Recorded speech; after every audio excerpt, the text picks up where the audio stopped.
Ask Reddit by Tatona. Medical workers of Reddit, what were the most haunting last words you've heard from a patient? My dad came by my house and just poured the love I needed to hear my entire life. We hugged and I'll never forget him telling me how proud he was of me.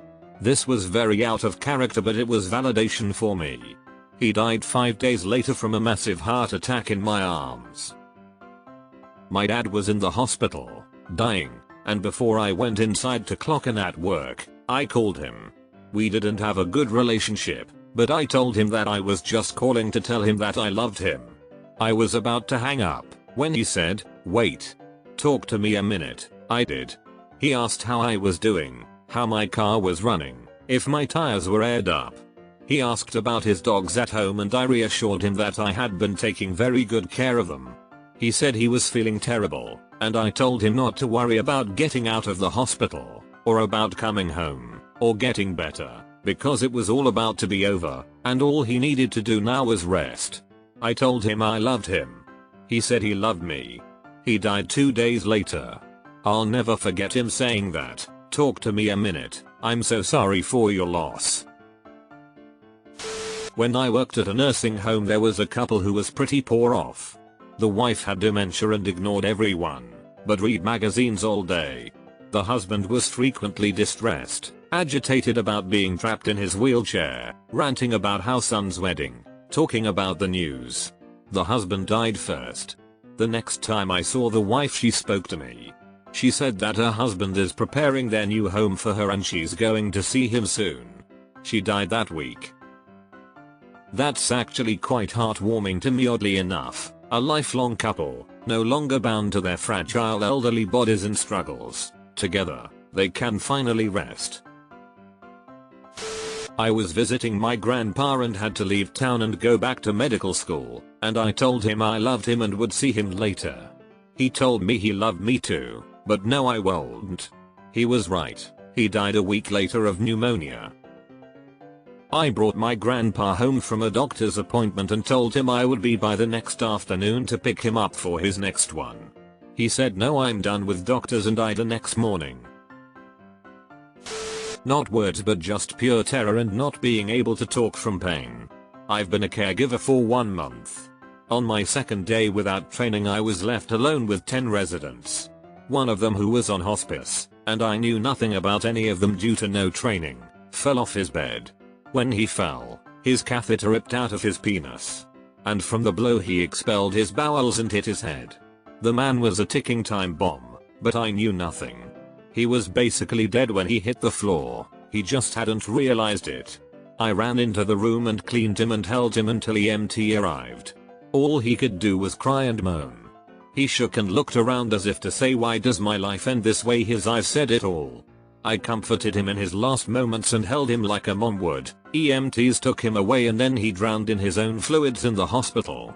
RIP. I knew you for a few hours, but you taught. This is so sad. Just, no words. Much appreciation for your kindness. Pedzaiku. HIV positive kid. Must be 3 years old. Got infection from mum. Bad shape. But was a delight to play with. He had a transformer toy. Routine rounds, we used to play with him. I broke a small part. Promised him to get a new one next day. He passed away at night. I am haunted by that promise. He passed away believing that he would play with you again the next day, with a new toy. I think that's beautiful. In my grandma's last days, we went to visit her. She had exactly 1 lucid day, and she asked, "Is everybody here to see me?" I said yes, and she said, "Why? Am I dying?" I held back tears and told her, "We just love you very much."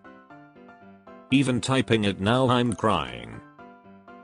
My grandma has dementia and hasn't had a lucid day in a while, but while visiting she looked at me shocked and said, "Quitla D," and I said, "Yeah grandma, it's me." Completely shocked as well, because if she called me anything it was my mother's name. Then she said, "I love you." I rushed to say it back, "I love you too grandma." She looked me up and down completely disgusted. "Who the fuck are you?" The whole room just sat there blinking for a few seconds before we burst out laughing. I held the hand of my best friend who had metastasized breast cancer. When I kissed her cheek goodbye, she had tears in her eyes and wouldn't let go of my hand. I said, "I'll see you tomorrow. Don't be sad," and while still clenching my hand she said through her tears, "I love you. Don't you ever forget it." She closed her eyes right then and there and passed away after her 9-year battle with cancer. All these stories are really making me tear up. It's not my fault. Write a patient, a very long time ago, about 2-3 minutes before he died from complications of AIDS, pneumonia. I told him it was absolutely not his fault. I still think about this at least once a week. That's how my grandpa and his partner died. My mom talks about it a lot. I never got to meet him, but I think I would have gotten along with him. I don't work in a hospital, but when I was younger my family moved in with my grandmother to take care of her while she was dying from lung cancer. I used to sit with her in the den and read to her. One morning, she looked right at me and said, "Go get your father, I'm dying today." Then she did. Family has a weird way of holding on until they're ready to let go sometimes. My father was deployed overseas and his dad wasn't doing well, but it was near the end of his deployment and he was allowed to leave about 2 weeks early. He flew back to Virginia from Kuwait and managed to see his dad before he died the next day. My grandmother was able to wait until receiving a phone call from her daughter, my aunt, in Baltimore saying goodbye before taking one more large breath and passing away right there. My first day in the ICU, I was taking care of an older lady with sepsis. She was very confused and for the most part incoherent, but when I was assisting her at one point in the night she started muttering and wailing to herself. I leaned in closer to hear since I thought she was saying something to me and she just kept repeating, "I'm dying, I'm going to die." Sure enough, later that night she ended up coding and passed away. I did post-mortem care that same day for her family to see her in peace. Don't tie that. I'm not going to make it. I was trying to check his manual BP cause automated was detecting nothing. He passed away minutes later. I wonder what it feels like to know you're gonna pass in any minute. In certain cases like this, it almost seems like falling asleep. A very dear friend of my family was in the hospital, very old and very frail. Her grandson's wife gave birth to their second child extremely fast in the bathroom at home. They were on their way out the door to go to the hospital. She went to pee and felt the child coming out.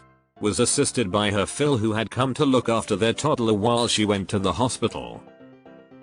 They then went to the hospital for checks, and went to show the baby to her great-grandmother, the elderly lady in question. She lay in bed, holding her great-grandchild and asked the nurse if it was possible to die from joy. The nurse answered that no, she'd never heard of that. Lady replied, "It is a good day to die." She died a few hours later. I love this.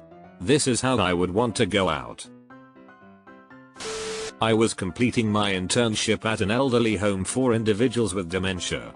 One day, one of the residents experienced lower saturation, low oxygen, and had a fever. He wasn't feeling well, and given the ongoing pandemic, we decided to call an ambulance just to ensure his safety. When the ambulance arrived, they conducted a brief examination and determined that he needed to be taken to the hospital. We packed some of his clothes, and they placed him in the ambulance. Before leaving, he expressed gratitude, saying, "Thank you guys for your care. I don't think I will see you again. It has been enough for me." We were taken aback by the unexpected statement and didn't know how to respond. Unfortunately, he passed away 3 days later. It still amazes me how he had a premonition about his impending death. Terminal lucidity is definitely a thing with dementia patients. I wish I knew more, but it's beyond anecdotal. When I was a police officer in Phoenix, I was first to arrive at a motorcycle accident. I saw a young man lying in the street. His bike was nowhere to be seen. I went up to him to assess his injuries and he could barely breathe.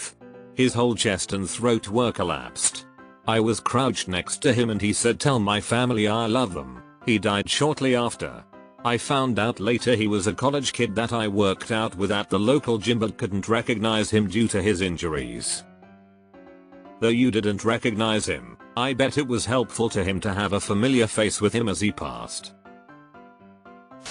I'm not a medical worker but my mom has been a hospice nurse for 35 years. When my Mima was dying it was real hard. My whole life every time I saw her she would have a gift for me for whatever the next gift giving occasion upcoming was, no matter how far in advance it might be purchased from the dollar store because she was on a fixed income. She would give me the gift and tell me to open it because and say, well, I'm so old I'm likely to die before the holiday comes again. This goes on my whole life until I'm 26. Then she actually gets sick in her 90s. The last time I saw her she looks terrified. The last thing she ever said was I'm not ready. I'm terrified to die. There are no replies here because no one knows how to respond to this. I don't either. Just thank your mom from me because hospice nurses have a special place in heaven, and we desperately need her. I'm so sorry about your Mimu. That would be devastating. A patient was admitted to our unit and had an acute change in mental and respiratory status within minutes. She couldn't get comfortable and was thrashing around in bed, trying to take off her oxygen. She screamed, "I have to poop," so we got her on a bedpan. She kept screaming that she had to poop, then she coded and we couldn't get her back. Other shit of doom. I'm well versed in that. If a patient looks sick and says they have to shit, they're about to try and die. Prepare your team accordingly. My grandma died 6 months ago. She had been in good health, despite nearing 90, but in January things rapidly deteriorated after dementia set in. In March we were all called to go see her, as the doctors didn't expect her to live through the night. Everyone gathered by her bed. At this point she hadn't woken up in 2 days. Suddenly she opens her eyes, sits up and go, "Why are you all sitting here? Did you think I was going to die? Go home." She lived another 3 months after that. I was the 3-11 charge nurse on a med-surg floor. We had one room at the end of the hallway that was a brachytherapy room. A woman, mid-40s, had had brachytherapy that day for lung cancer and was to spend the night for observation. She was getting ready for bed, puttering around the room, talking to her young son on the phone, who was starting a new school year the next day. I checked on her to see if she needed anything, and she nicely gestured and waved me off, as she continued speaking with her son. 10 minutes later, her emergency bathroom light came on. We hurried down the hall to her room and discovered what looked like a horror movie scene. As she brushed her teeth, she began hemorrhaging from her mouth. The brachytherapy had caused an arterial rupture and she died. Literally fine 1 minute, making plans, and the next, bleeding to death and soon gone. So, it wasn't haunting last woe. That must have been terrifying for both of you. I'm so sorry. My grandfather sang "You Are My Sunshine" to me the day before he passed away. This was from a man who never spoke to anyone and sat in his lazy boy by himself in the corner while we visited. Not quite what the post title is asking, but even though it was over 10 years ago now, I still think about how I was once listening to someone's chest and heard their last ever heartbeat. The last heartbeat. Goodness. My ancient but healthy patient, her words, asked me to hug her before surgery, cause she was going to die today. I provided support and education, hugged her and sent her off for a routine short and easy procedure, with anesthesia she's had before with no issues. She had a bad reaction and passed. So I'm going to die today with no indication would be my answer. That's not the only time I heard a patient say that and be right, but it was the only unexpected one. Please help me. I don't want to die. That breaks my heart. I'm scared of not being at peace when I die. My grandfather passed before I was born, but he was a moonshiner in Montana and could never go back to the state because of warrants out for his arrest. He talked so fondly about it always though, promising my grandmother he'd take her to see how beautiful it was one day. When my grandmother was put on hospice care she went downhill very quickly. One day when we were getting ready to leave the care center she was pretty out of it. She turned to my mom and said, "Oh, I have to get ready. He's picking me up soon." My mom asked, "Who?" And my grandmother said, "Your daddy. He's taking me to Montana." She passed 15 minutes after we'd said goodbye and left. I didn't think this would be so scary from a patient during the peak of COVID. Working as charge with no resource, computer issues, understaffed, and every patient was an isolation room. I was unable to give his morphine in a timely manner and he had just been put on comfort care. That is why he said that, and I will never forget it. I feel so guilty. I hope your grief eases with time. We did the best we could in the worst circumstances. Well, I guess we all can't live forever, followed by a smile and a shrug. He was a geriatric rockstar, rolled around in his wheelchair with that chill surfer vibe, and always had something positive to say, even when battling stage 4 cancer.